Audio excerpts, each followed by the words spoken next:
Welcome to Cybersecurity Where You Are, the Center for Internet Security's podcast. I'm Sean Atkinson, CISO at CIS.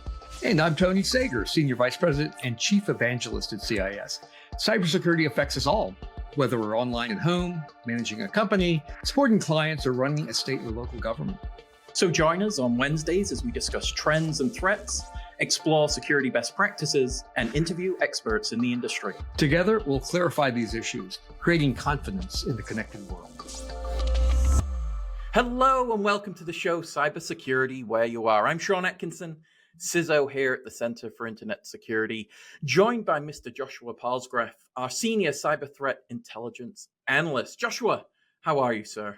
I'm good, Sean. Thanks for having me. How are you today? I am doing fantastic. And we have really great, I'm actually really looking forward to talking to you about this because we're talking now about cryptocurrency, how it plays necessarily in a digital economy, that economy also inhabited by cybercriminal, the financial crime activity in the space, and how organizations in that necessarily parenthetic are utilizing cryptocurrency for illicit activity, movement and transactional elements, the anonymity necessarily of certain elements within the blockchain. So we're going to be doing a lot of buzzword bingo today, Joshua, but really want to jump into this and just get a little bit on your background, as a senior cyber threat intelligence analyst here at CIS. Yeah, so I've been with CIS for about 5 years now. I primarily work on the data side, focused on our internal data sources, looking for trends and tactics, techniques, and procedures used by cyber threat actors and tracking those to ensure that our members are kept up to date on those latest trends in order to better defend themselves. Yeah, wonderful. And again, such a data-driven approach really to cybersecurity, right? Threat assessment. And I love the tactics, techniques, and procedures because in that space, kind of the topic here is we're looking at cryptocurrency. What does that play necessarily in the wider digital economy? But it's also become necessarily a focus for both for cyber criminals and obviously investigators like yourself. So what role is cryptocurrency playing today? Wow, so cryptocurrency has really, became a huge role in not just today's digital economy, but within the cyber criminal or generic criminal economy as well. Firstly, cryptocurrency, is used as a digital store of value. Investors like to use it to hedge against inflation or economic uncertainty, similar to how people have historically used gold. You often hear people compare Bitcoin to gold, saying that Bitcoin is digital gold. When it comes to other aspects of today's economy, it has, over the last 2 or 3 years, really come into a role of decentralized finance, or you'll hear people refer to it as DeFi. And digital finance platforms have reshaped how those types of services work. Users can borrow, lend, and trade cryptocurrency directly without having to go through traditional banks or financial services. Additionally, cryptocurrency is international and completely borderless. Sending money internationally via traditional banks usually takes a couple days, yet there's fees associated with it. But with cryptocurrency, sending cryptocurrency across the world is almost done instantaneous, and the fees associated with sending that money is significantly lower. And you really only need internet access in order to do that type of thing, which is especially important for people who don't have access to traditional financial services. So in that aspect, it does help a lot of people. With all of those things, though, comes the criminal aspect of it.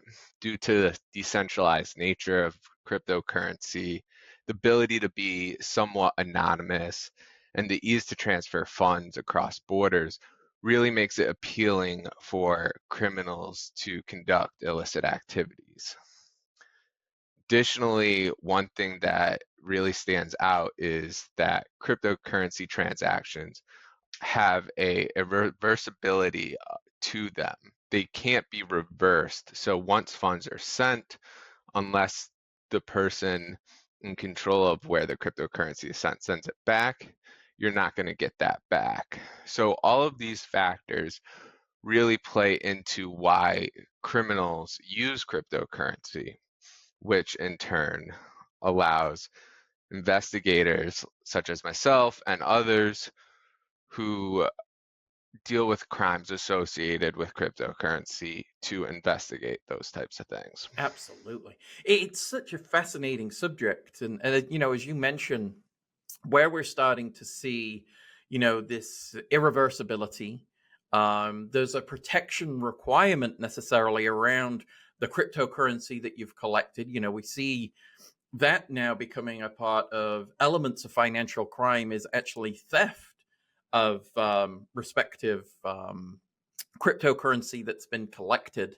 And as you say, there's an ability in the borderless transactional nature, and the digital ledger, as it were, on the blockchain, really creates some interesting metadata necessarily for analysis.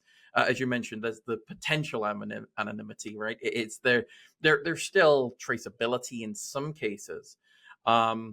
But really, when we're thinking, Josh, as the introduction of cryptocurrency, and some have seen it as a fad, and we keep looking at Bitcoin. It goes up, it comes down. As you said, that there's certain utility to hedging against inflation and certain other macroeconomic activity. But now we see cryptocurrency. We also see flavors of cryptocurrency necessarily with Bitcoin, Ethereum, Doge, and all different kind of coins that are, I guess, digitally minted. The best way I can come up with that.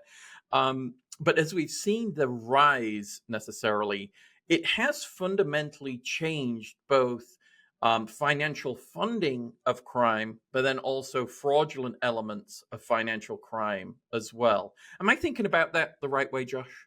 Yeah, absolutely. It's definitely increased in those areas. Traditional financial crime like credit card fraud was often easy to trace due to going through traditional financial services and regulated channels like banks. With cryptocurrency, it operates decentralized, making tracing it, complicated. And, like you said, the transactions are reversible, which makes things a bit more difficult. And, this has really had a huge impact on financial crime specifically. There's a report by the FBI's Internet Crime Complaint Center, or IC3, from 2013. I don't believe their 2014 report has came out yet, but in that report, they indicated that cryptocurrency related financial crime only accounted for about 10% of all the complaints they received. However, 50% of the financial crime losses was from cryptocurrency, and that totaled a little over $5.6 billion, which is a significant sum of money in the United States that is being associated with crime. And those crimes are often scams, and specifically investment scams, where people think they're investing in a legitimate project, or they're getting into something good and to make money, only to find out that they've lost all their money, and that they were completely scammed out of their investment. And then if you want to even like broaden that to like a global approach, there's this company called Chainalysis.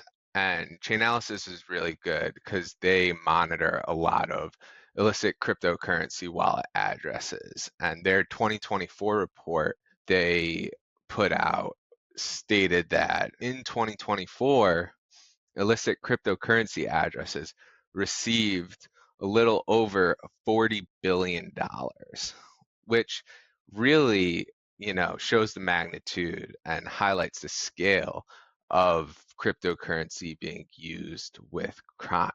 Absolutely. $40 billion. My goodness.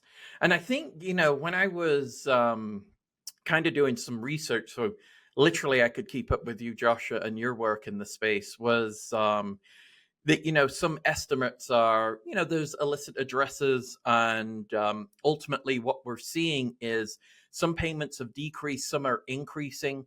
We're starting to see a lot of kind of nation state continuing to utilize both scams and stolen funds as representative as part necessarily as an approach that they have to funding an economy within a respective country, which is incredible. That we've now got to the point that necessarily financial crime is actually a form of funding of certain countries. It becomes just mind-boggling to think when we go back to what cryptocurrency was and how it gets augmented over time to what it is today.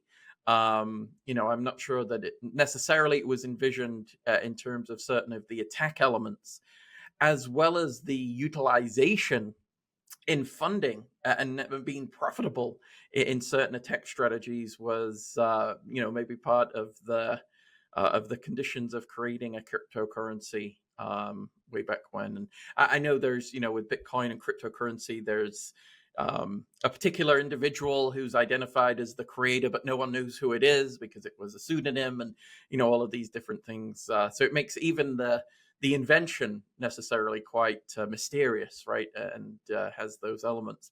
And with that, we'll be right back after this quick break. Don't know how to meet the standard of reasonable cybersecurity? Well, you won't get there by putting a fancy lock on the server room door. Right, Sean. CIS Secure Suite comes with integrated tools and resources for implementing a reasonable cyber defense program. Now, let's not forget about testing. You can also use a CIS Secure Suite membership to evaluate the reasonableness of your cyber defenses using risk quantification. And this will help you to comply with U.S. and state data privacy laws and show you've implemented the necessary security measures to avoid liability in the event of a data breach. And now through April 30th, you can save up to 20% on a new membership using promo code RCD25. So, want to make your cyber defense program reasonable? Well, you need a CIS Secure Suite membership to build and test it. Visit cisecurity.org/CIS-Secure Suite to learn more. Thank you. And let's jump back into the episode. So we talk 40 billion. There's estimates that potentially that could increase to over 50 billion, for 2024's activities. Again, depending on how you're identifying illicit addresses and things of that nature. But in your mind, when you're thinking about criminal activity in the space, are there any notable examples of where either cryptocurrency has been linked necessarily to a crime, or to elements where you've seen it being either a motivator or a condition of part of your threat intelligence gathering, as an identification of some notable use cases or case studies that you've seen or that you utilize in some of your training and some of your practice necessarily to identify indicators where you're starting to see cryptocurrency being a vector of attack? Any that come to mind, Josh? You really nailed that on the head there. I mean, like we said, it's related to fraud and scams. But really coming down to those kinds of where countries are trying to steal cryptocurrency and use cryptocurrency in order to fund an economy. You really nailed that one on the head. And probably the most recent, most notable and notorious example of that would be the 2024 DMM hack, which was attributed to the North Korea group called Lazarus.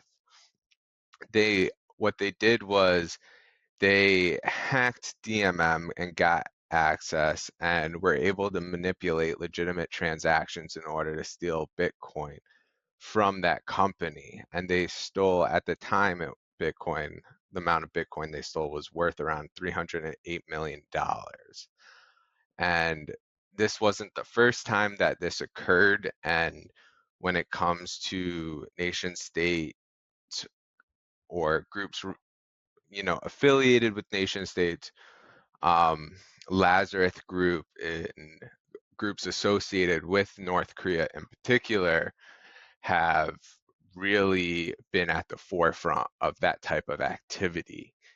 Once again, I'll refer to a report by Chainalysis where they put out doing research on this. And in 2024, North Korean affiliated hackers stole around $1.3 billion across 47 different attacks, just going out, and you could call them cyber attacks, or you could even call them heists, like a traditional bank heist movie, or back in the old days.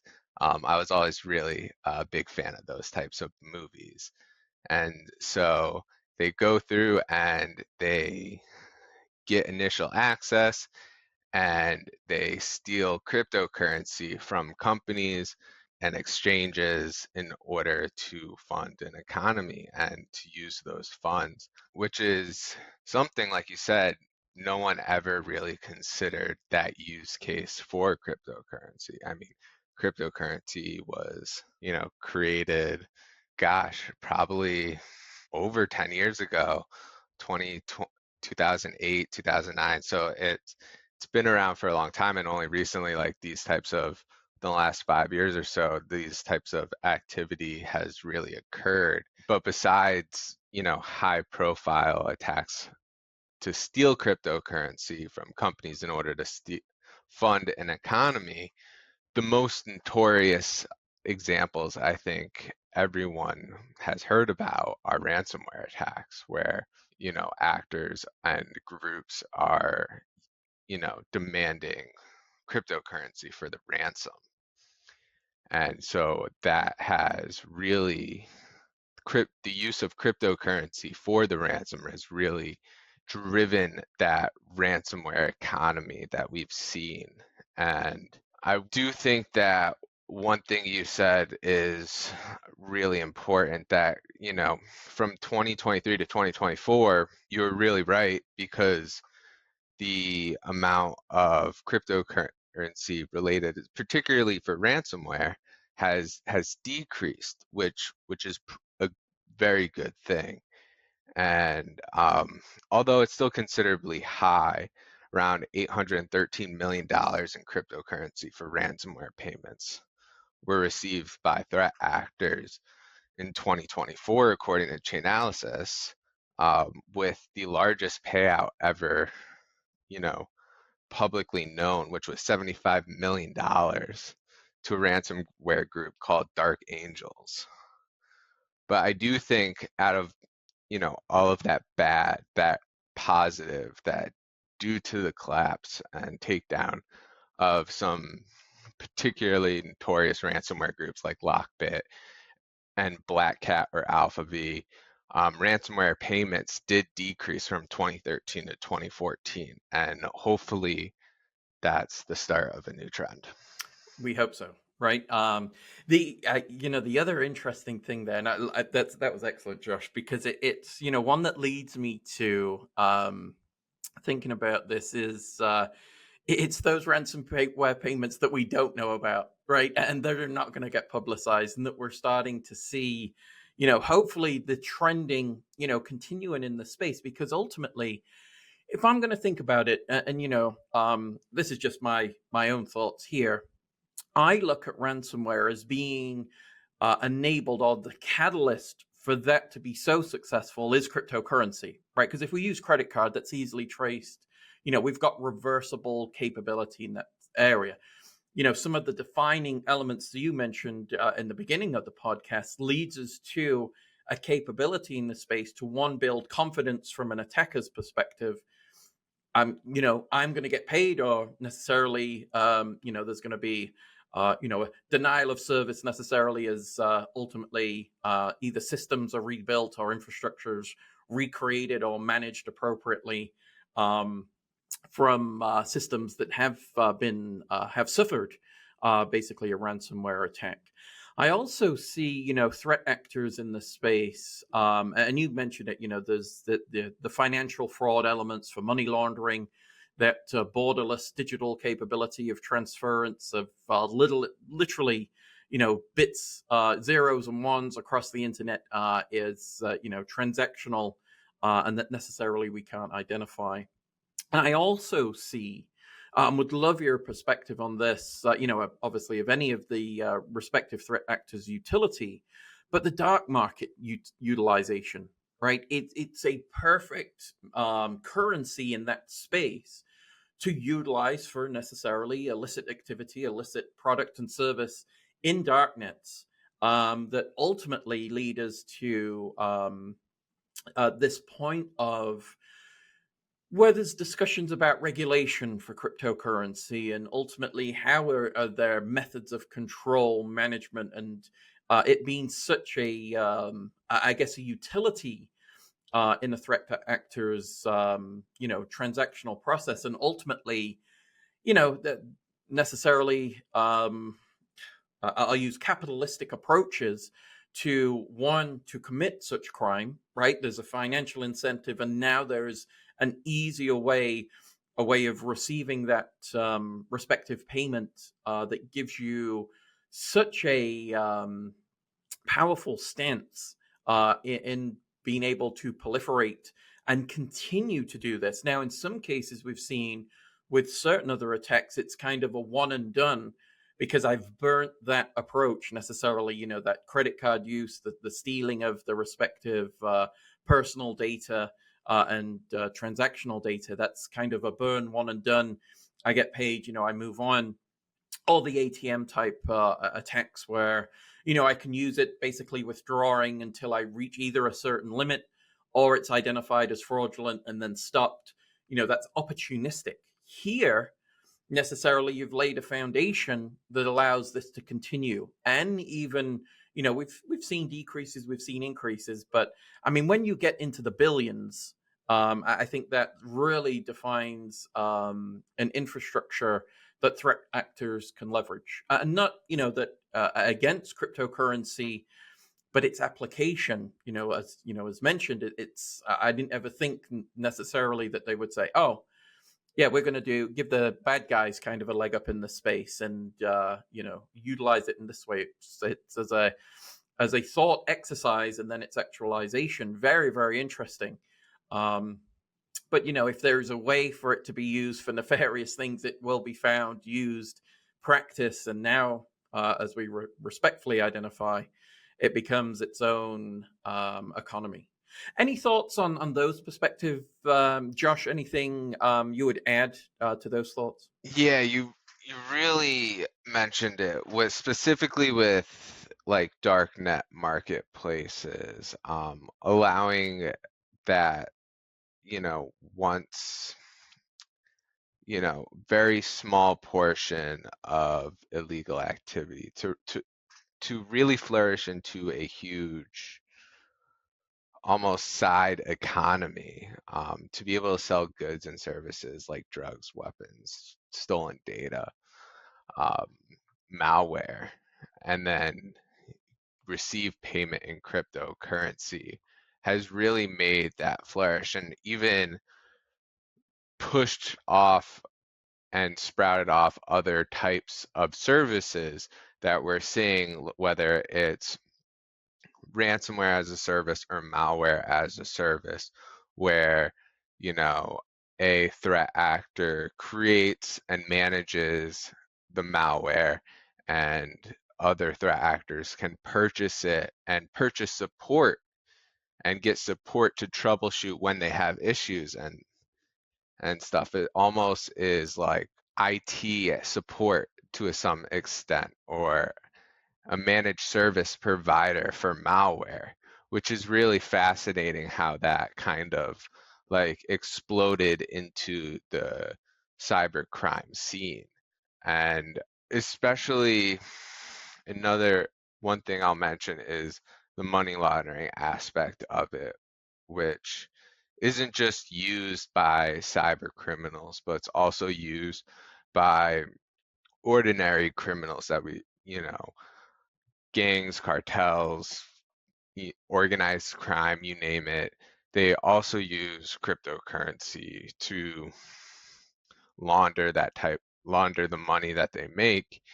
And as cryptocurrency and that space has really evolved, so has you know investigators' abilities to track it, as well as criminals' abilities to hide it with their use of mixers or tumblers, where they can send their cryptocurrency to this service. It gets split up and mixed in with thousands of other transactions, and then slowly over time sent back to a different wallet that you control in smaller increments so it can't be traced. So you really you really got straight to the point with that one. And it's all very, very fascinating. Well, I mean, there's so much now that I'm seeing kind of in the investigative space, right? So no, like, professionals such as yourself looking at this and looking at, blockchain analytics, looking at forensic assessment necessarily of attribution and transaction mapping and potentially cluster analysis to address, certain cryptocurrency addresses, right? Do they have the same control, the same utility, the same usage?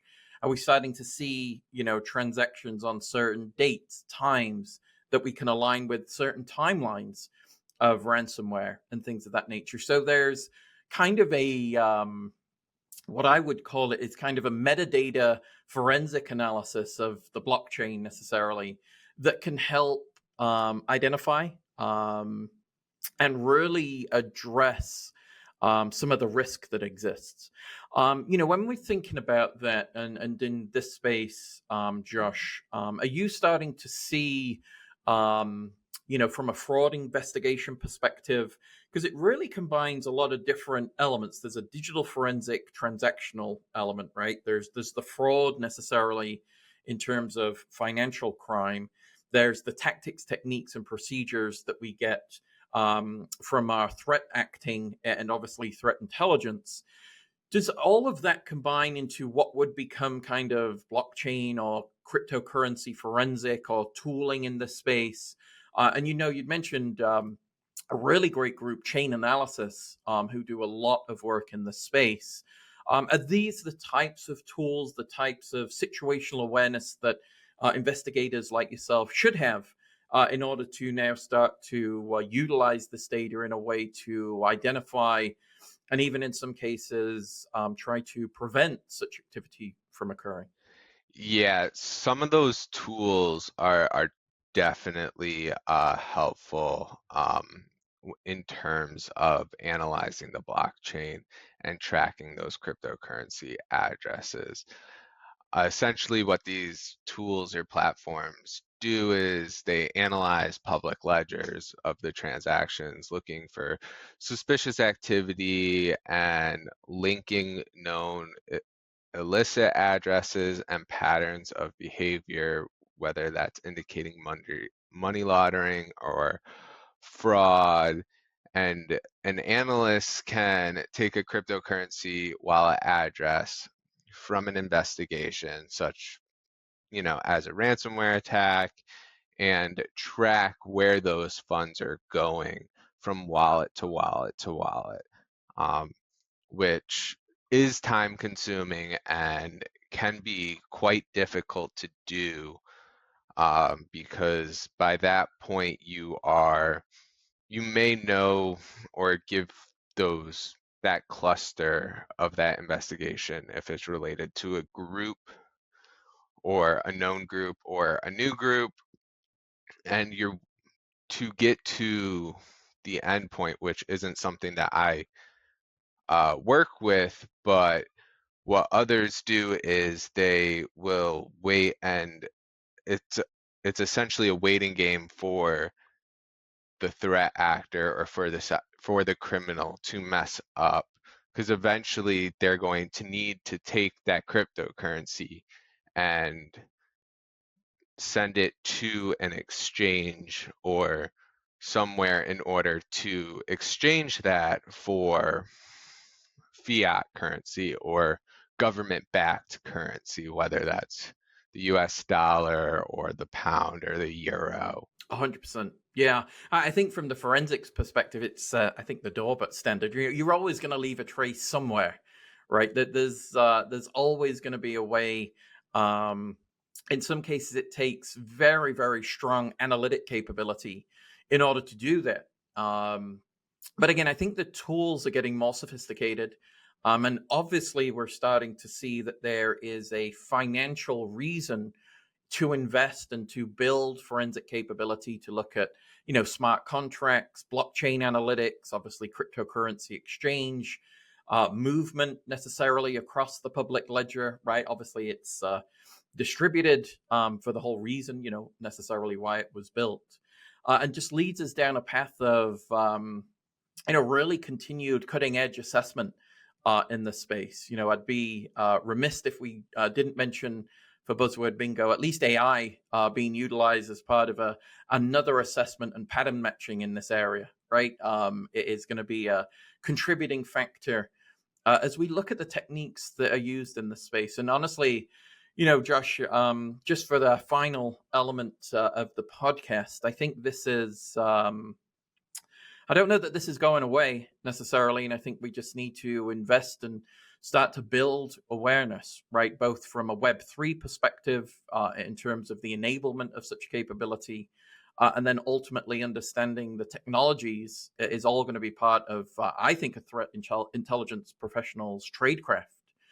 Does that make sense in your mind? Yeah, absolutely. It's something, although cryptocurrency has been around for a long time, I would still consider that space to be relatively new, and it's going to continue to change, and it's going to adapt and um, evolve over time. And I think we're really only starting to see the beginning of that process, from when it was created with Bitcoin and all of the other cryptocurrency coins and tokens that have followed it, into what we see now.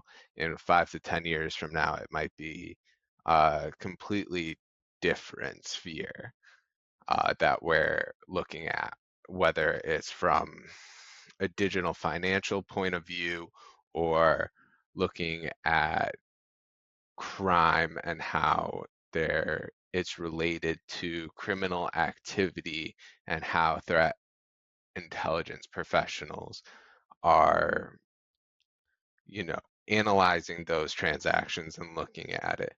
Um, but in its current state, at the very least, I like to think that there are a bunch of things that intelligence professionals can do to counter, different illicit activity, in order to, stay ahead, in order to protect the organizations that they work for. Oh, 100%. 100%. Josh, that brings us to the end of our episode. I just want to say thank you. I'm again glad you and your team are thinking about these things, doing work in the space to assess, understand the threat landscape, and be able to help inform our membership and the wider community with all the threat intelligence products that you put together. So a big thank you to you and your team, and thank you again for being on the podcast. And I want to thank our audience. Thank you for listening. We appreciate you being here with us through our crypto adventure. Remember, subscribe in all the usual ways on your favorite podcasting platform. We are on YouTube at the CI Security. So remember to click that subscribe button. Click the bell for notifications of uploads of episodes like this and much, much more. We'll talk to you soon. Thank you for listening to the podcast today. The thoughts and opinions expressed by our podcast guests are solely theirs and do not necessarily reflect those of CIS. Tune in on Wednesdays for a new episode.